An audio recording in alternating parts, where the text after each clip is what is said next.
Hi, everyone. In this video, we're going to go through the midterm 2 practice exam, and we're just going to go through all the answers and the solutions. So for short answer, we don't have to share our work. I'm going to give a little more explanation than you have to on the exam, but yeah, let's just go through it. But true or false, in discrete fair division, the sizes of shares cannot be adjusted. So here we have this word not. And this is true.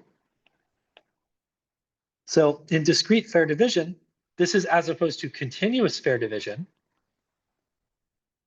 Continuous means that we can readjust. Discrete means that we cannot readjust sizes. Okay. True or false? A data set can have more than one median. This is absolutely false. So a data set can have more than one mode, but not more than one median. If there's more than one middle number, if we do the crossing off technique, if there's more than one middle number, we always take the average of the two. So we can have more than one median or more than one mode, but not more than one median or more than one mean. In a fair division game with 27 people, what proportion of the value of the asset is considered a fair share? Write your answer as a fraction. So in general, we need, if we have n people, a fair share is 1 over n of the total value. So if n equals 27, then we would have the proportion is 1 over 27. So write 0.29 as a percentage. So whenever we have a decimal, we multiply by 100 to get our percentage. And when we do this, we're moving the decimal place over 2 spaces. And so when we multiply 0.29 times 100, you can do this in your calculator, or you can move over the decimal point, we get 29%. Write 3/8 as a decimal. So to convert between a fraction and a decimal, we do the division. So A over B becomes A divided by B. So 3 divided by 8, just putting this into my calculator, we get 0.375. 26% of 384. So to do this, we convert 26% to a decimal, so that's 0.26, and we multiply by 384. Because part of a whole, percentage of a whole, is we write that percentage as a fraction or decimal, multiply it by the whole. So 0.26 times 384 is 99.84. So consider the data set 1, 2, 3, 4, 5. If you replaced 5 with 500, would the median increase, decrease, or stay the same? So this becomes 500. Well, the median only cares about the position of data, the position of data points, and number of data points. So if we increase the highest data point, well, our median is still going to be this middle number, 3. So increasing whatever our highest data point is doesn't affect the median. And so the answer is not stay the same. It would, it would stay the same. Because we still have the same number of data points. We still have the same middle value. Everything relevant is the same. Now we consider the data set 10, 20, 30, 40, 50. If you replace 50 with 5, would the mean increase, decrease, or stay the same? So the mean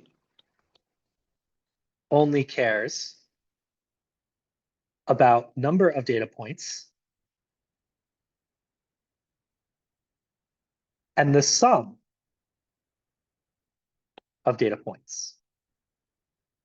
And so if we decrease one of our data points, then we're decreasing the sum. So decrease data point means we're decreasing the sum. And so if we're decreasing the sum, we're going to decrease the mean. And so the mean would decrease. Moving on, number 2. 2 players are using the lone divider method for a division. Their values are shown in the table below. So part A asks, who is the divider? And we see P1 has 35, 45, 20. P3 has 30, 45 to 25. P2 has 33 and a third, 33 and a third, 33 and a third. So P2 was the divider.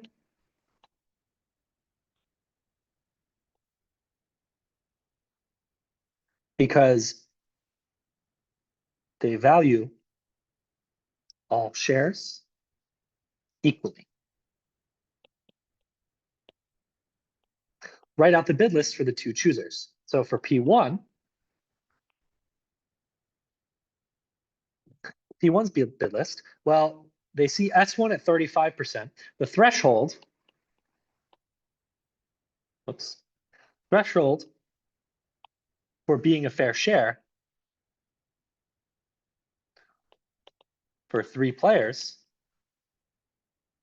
is 1/3 or 33 and 1/3%. So any share above 33 and a third is considered a fair share.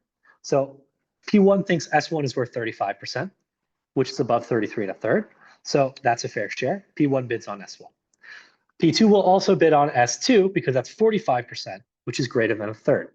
S3, though, P1 thinks is only worth 20%, which is not quite a fair share, so P1 does not bid on it.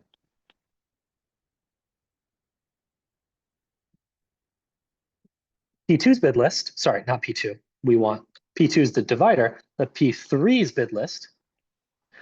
Well, P1 or P3 doesn't like S1 because it's only worth 30%. P3 does like S2 because it's worth their 45%, and they don't like S3. Okay? Now, part C is we need to find a fair division. So we see that P3 only bid on S2. So we must give S2 to P3. P1 bid on S1 and S2, but we already gave S2 to P3. So the only one left is S1. So S1 must go to P1. And P2 was the divider, so is happy with any share and gets S2, which is the only, sorry, S3, which is the only one remaining. So S1 goes to P1, S2 goes to P3, and S3 goes to the divider, P2. And this is our final answer. And this is the justification. You can write it out in words. This is the justification I want to see. So Alice, Bob, and Carol are using the lone divider method to divide a pizza. Alice is randomly chosen to be the divider. The values are given in the table. A, write out the bid list for the 2 choosers. So Alice is the divider. So we need to look at the bid list for B and for C. So for B, thinks S1 is worth 24%, not quite a fair share. S2 is worth 28%, better, still not a fair share because the threshold is still 33 and a third. And so B thinks S3 is worth 48%, so B is only going to bid on S3. C thinks S1 is worth 20%, not quite a fair share. Thinks S2 is worth 30%, also not quite a fair share. Thinks S3 is worth 50%. So C is only bidding on S3. B, which share goes to the divider? So to find this, we ask which share do both B and C think is the worst? So B thinks S1 is the worst. C thinks S1 is the worst. And so that tells us that S1 goes to A, goes to the divider. Finally, for the two choosers, we want to find the maximum percentage of the assets they're guaranteed to end up with. So S1 has gone to A, so S1 is out. Now what we do is we ask, what does B think S2 plus S3 is worth? Because what's going to happen is we're going to combine S2 and S3. We're going to combine S2 and S3. And B and C are going to do divider chooser on this combined S2 and S3. So when you do divider chooser, you're guaranteed at least half. And when B and C do this, they're guaranteed half of what they consider S2 plus S3 to be worth. So B thinks S2 plus S3 is worth, well, he thinks S2 is worth 28%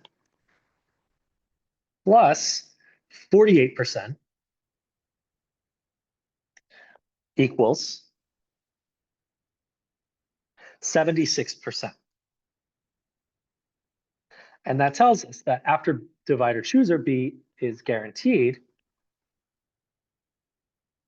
76 over 2%, which is 38%. We just take the combined value of the remaining shares and divide it by 2. B might end up with more, but we can only guarantee 38%. C thinks S2 plus S3 is worth, well, C thinks S2 is worth 30% and thinks S3 is worth 50%. So thinks the combined is worth 80%. And taking half of this, D is guaranteed 80 over 2%, which is 40%. And that's this question. Now we move on to sealed bids. So part A, we need to find out who wins each item. We've got two roommates, Abby and Beth, who need to divide up furniture and appliances. They use the method of sealed bids. Their bids are shown below.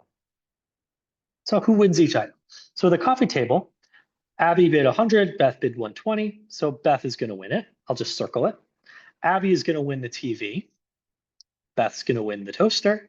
Abby's going to win the microwave. And Beth is going to win the couch. So Abby wins the TV and microwave. Beth wins the coffee table, TV, and couch. Part B. For each roommate, find the total dollar amount they place on all the assets. And so the way we do this is we just add up all of their bids for each item. So Abby bid 100, 250, 12, 40, 180. So we're just going to add all those up.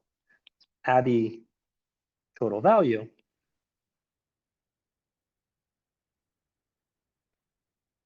is, so 100 for the coffee table, plus 250 for the TV, plus 12 for the toaster, plus 40 for the microwave, plus 180 for the couch.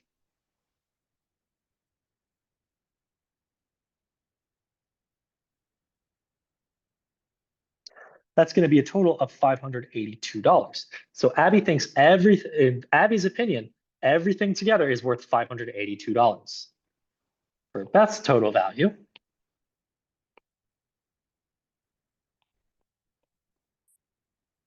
that's going to be 120 for the coffee table, plus 220 for the TV, plus 20 for the toaster,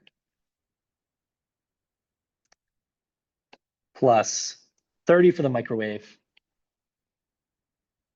plus 240 for the couch.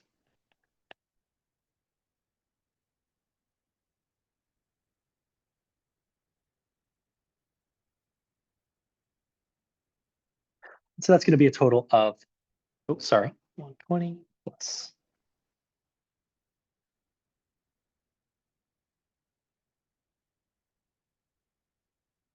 That's going to be a total of $630. Okay, and so now we need to find the fair share value for each roommate. So we divide the total value they place on all the shares, on the total assets, by the number of players, which in this case is 2.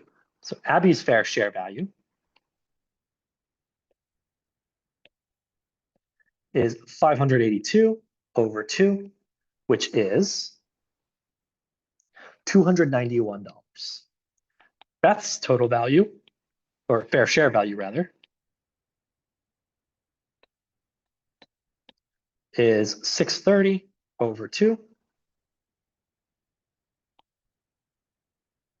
which is $315. Now, part D, we need to find the value of all the shares they actually received. And so Abby received TV and microwave, which she thinks is worth. So the TV, Abby bid 250, microwave 40. She thinks all that is worth 290. 250 plus 40.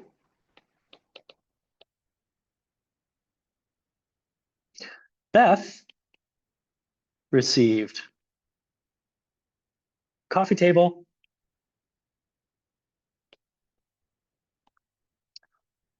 TV, and the couch. Sorry, not the TV. That should read the toaster and the couch. That's my bad.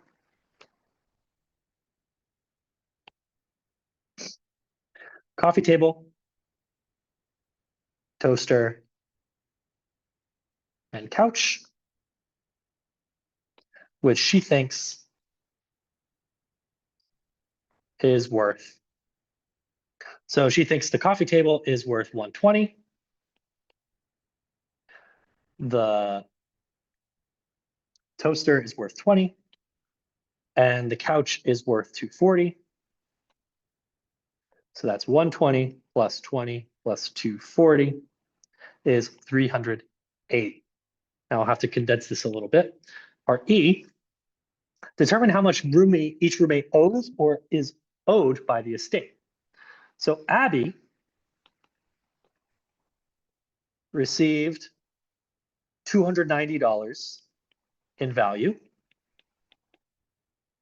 which is less than her fair share value of 291, and the difference is 1.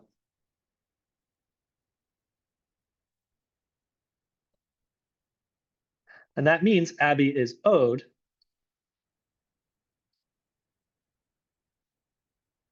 $1. Beth received 380 in value, which is more than her fair share. And the difference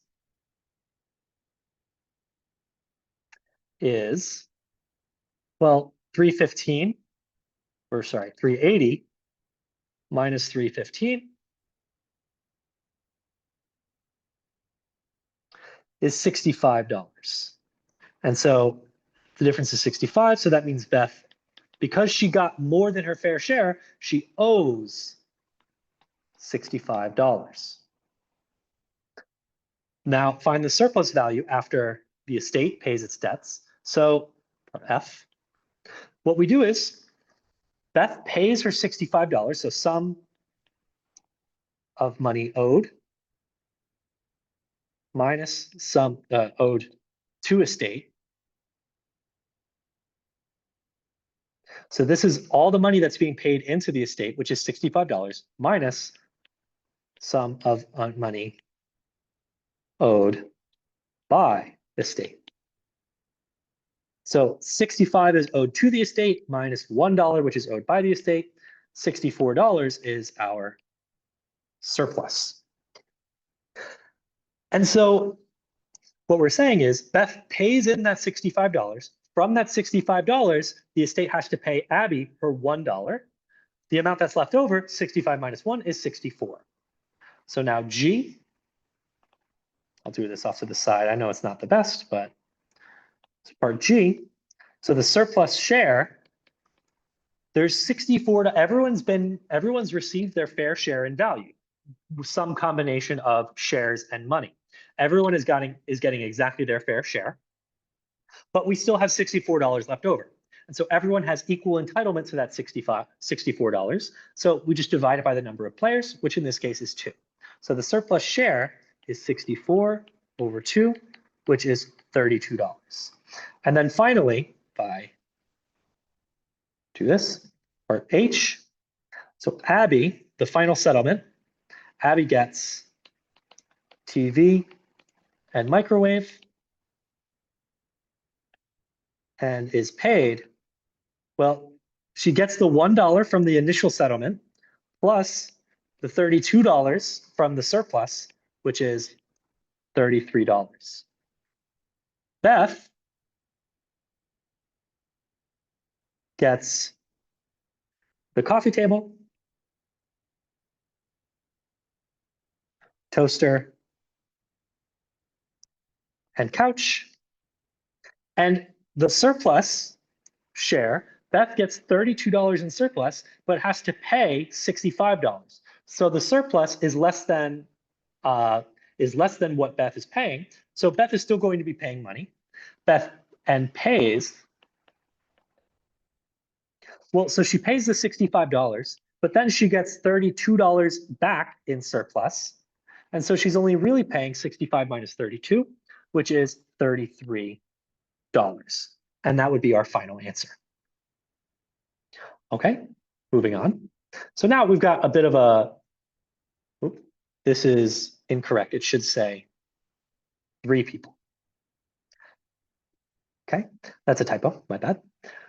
So we have another sealed bids, but this time we're given the total value they place on the assets and we're given their fair share.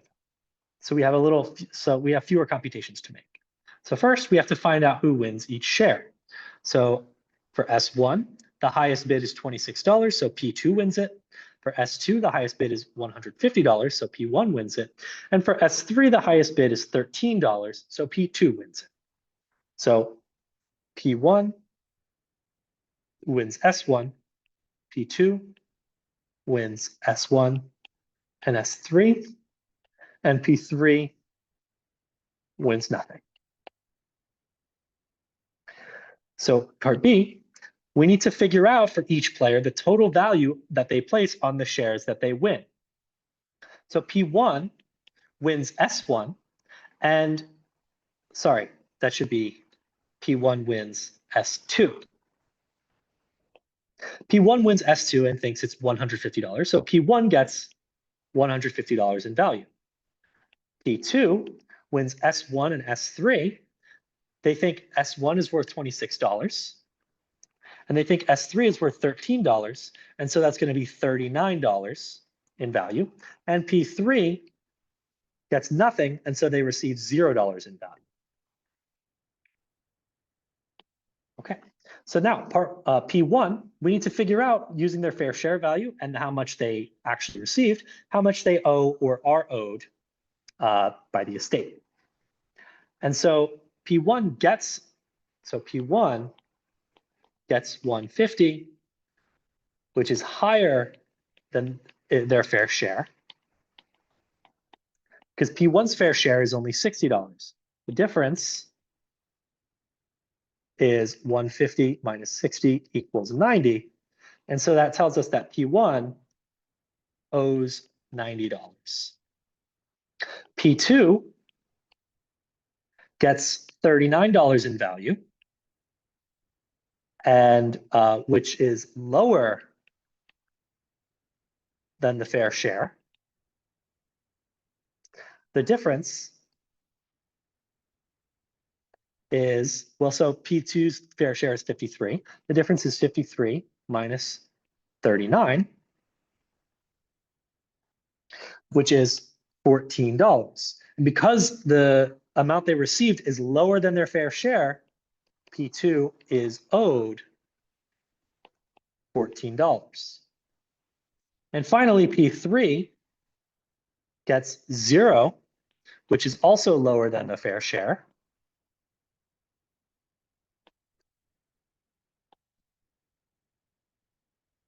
And the difference is, well, their fair share is 59, so that's 59 minus 0 equals 59.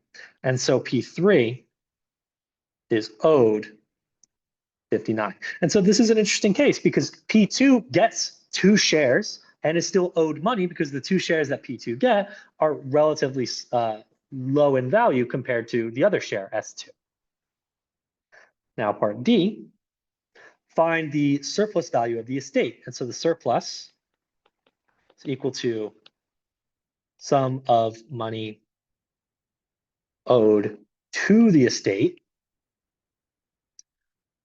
because this is what the estate uses to pay off, minus sum of money owed by the estate.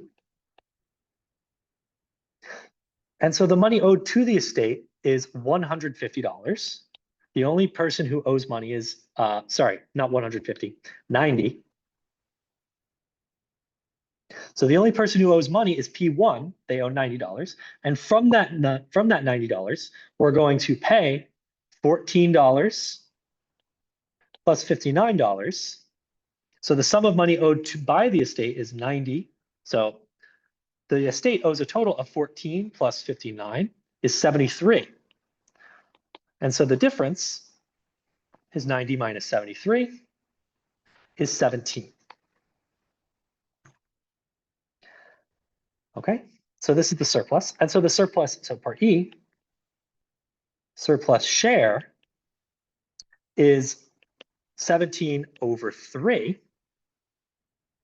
which is, I'm going to round here, 17 over 3 is 5.67.